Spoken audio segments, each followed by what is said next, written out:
Maraming single Christian ang nagtatanong, paano ba ako hahanap ng magiging asawa sa paraang tama ayon sa Biblia? Una, itinuro ng Biblia na ang mananampalataya ay dapat maghanap lamang ng kapwa mananampalataya. Sabi sa 2 Corinthians 6:14, huwag kayong makipamatok sa mga di sumasampalataya. Ang buhay mag-asawa ay pagsasama ng dalawang taong iisa ang pananampalataya at layunin sa Diyos. Pangalawa, hanapin mo ang isang mature at matatag sa pananampalataya, isang kasama mong maglilingkod kay Kristo. Mag-usap kayo tungkol sa pananaw sa Biblia, paglilingkod sa Diyos, at kung paano ninyo nais mabuhay bilang Kristiyanong mag-asawa. Pangatlo, panatilihin ang pagiging malinis at dalisay.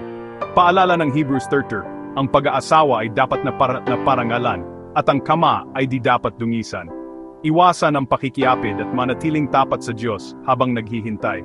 Kung susundin mo ang gabay ng Diyos, manalangin, maging matapat at sumunod sa kanyang salita, tiyak na siya ang maghahatid sa iyo sa tamang tao, sa tamang panahon. Para sa karagdagang impormasyon o mga katanungan, bumisita sa aming Facebook page, ang The Way Community Bible Church.